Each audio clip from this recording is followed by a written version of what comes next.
दोस्तों, आपने अपने आसपास कई लोगों को ऐसे कहते सुना होगा कि पैसा क्या है, पैसा तो हाथ का मैल है, या पैसे के पीछे इतना पागल क्या होना, पैसा भगवान थोड़ी ना है। तो मैं आज आपको एक लाइन कह देना चाहता हूँ बहुत ही क्लियरली कि हाँ, पैसा भगवान तो नहीं है, लेकिन भगवान से कम भी नहीं है। तो ये बात मैं क्यों कह रहा हूँ, वो आगे आगे इस वीडियो में क्लियर हो जाएगी कि जो लोग जितने धार्मिक होते हैं उनका खर्चा भी उतना ही ज़्यादा होता है। वो कैसे, मैं आपको बताता हूँ।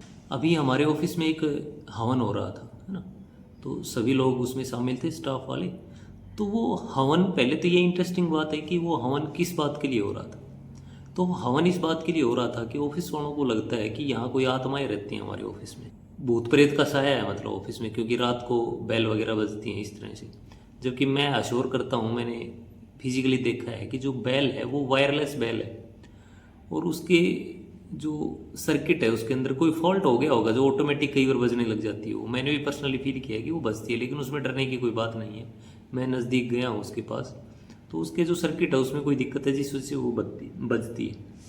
लेकिन उनको ये लगता है कि यहाँ भूत प्रेत का साया है। कोई पियोन थी यहाँ पे, लेडी, वो एक्सपायर हो गई थी काफ़ी टाइम पहले यहीं ऑफिस में, तो उनको लगता है कि वो यहाँ प्रेत आत्मा बन के रहती है यहाँ पे, और वो अब भी बैल बजाती है। तो ये, खैर, ये इंटरेस्टिंग चीज़ है। आप बिलीव करते हैं नहीं करते हैं मेरे को नहीं पता।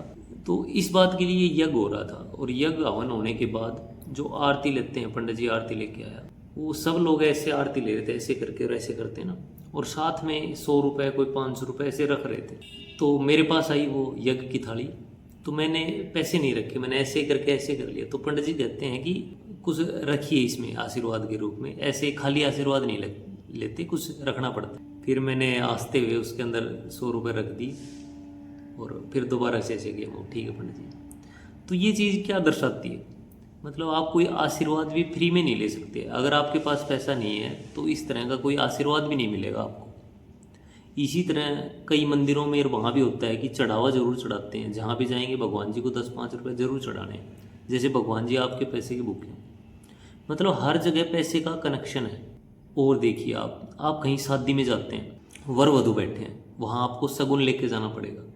अगर आप शगुन नहीं लेके गए तो वहाँ बातें बनाई जाएंगी।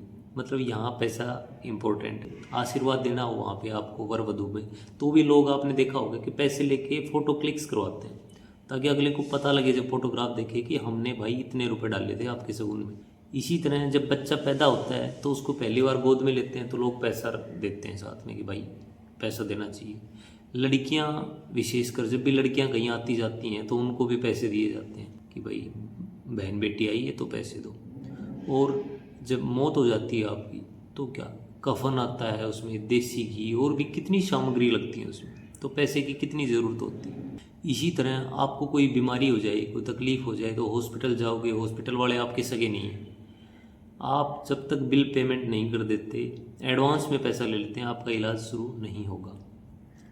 और आपको गर्मी लग रही है, मान लो आपको पंखा चाहिए तो वो भी पैसे का आएगा, कूलर चाहिए वो भी पैसे का आएगा, और लाइफस्टाइल अपग्रेड कर रहे हैं और कंफर्ट चाहिए, एसी चाहिए तो वो भी पैसे का आएगा। और आपको आने जाने में दिक्कत होती है, बसों में आप धक्के खाते हो, ट्रेनों में आप अपनी बहन बेटी के साथ जाती हो, आपने देखा होगा माहौल कितना कंजेस्टेड रहता है, और छेड़खानियों जैसी जो घटनाएं हैं वो बहुत ही आम होती हैं।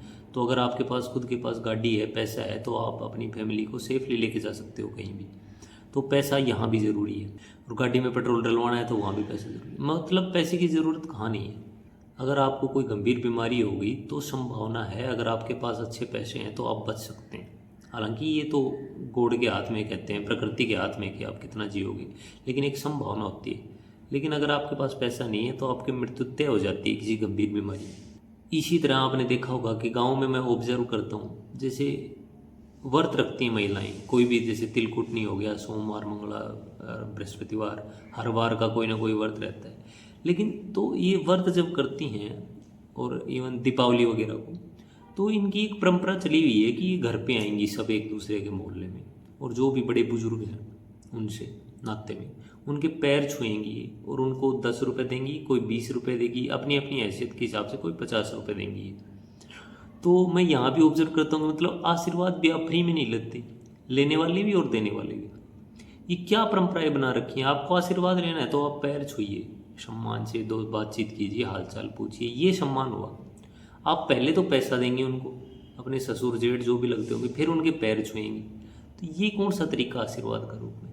और अगर मैं यकीन मानना आप इस तरह के प्रोग्रेसिव थॉट के हैं, अंधविश्वास नहीं मानते, और आपकी कोई वाइफ है और वह ऐसे किसी के घर पे मान लो अगर जाए, और आप ऑब्जर्व करना, ये एक सिचुएशन लेके चलना, या आप अपने घर में ऐसा हो तो इम्प्लीमेंट करना, और वो बिना पैसे आशीर्वाद दे के लेने जाए, मान लो अपने पड़ोस में किसी के घर जाए और सिर्फ पैर छुए और आ जाए, यकीन मानना मोहल्ले में बातें बढ़ जाएंगी आपकी कि कितने लोग भी हैं, हम तो उसके साथ ससुर को देख के आए थे 100 रुपये, हमें वो कुछ नहीं देखेगी।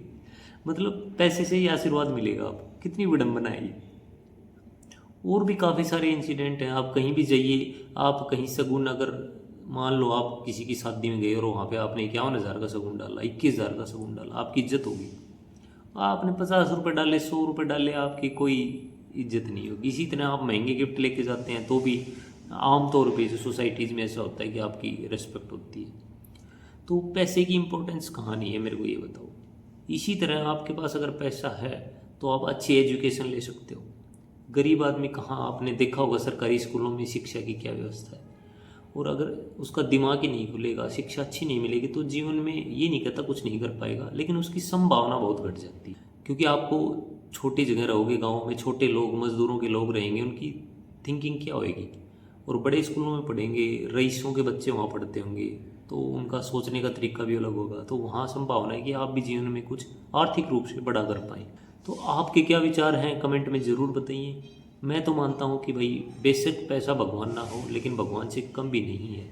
ये बहुत सारी आपकी सहूलियतें आसान कर देता है, बहुत चीज़ों में आपको सहूलियत दे देता है, वरना एक जानवरों की ज़िंदगी जीने पे मजबूर हो जाते हैं आप। आपने देखा होगा जो बेघर लोग हैं, जिनके पास पैसा नहीं होता, वो खाना खाने के लिए भी मंदिरों के बाहर लाइन में लगे रहते हैं। कोई उनको 2 रोटी दे जाता है, कोई प्रसाद दे जाता है। और मैं अब भी देखता हूँ, मैं रात को कई बार निकलता हूँ, लोग आज भी भारत में फुटपाथ पे सोए रहते हैं। बारिश हो, मच्छर काट रहे हैं वहाँ पे, सांप वहाँ बिच्छू का डर रहता है, लेकिन वो सोते रहते हैं। तो ऐसी ज़िंदगी, अगर आप ये कहेंगे कि पैसा कुछ नहीं होता, तो पैसा इंपॉर्टेंस रखता है।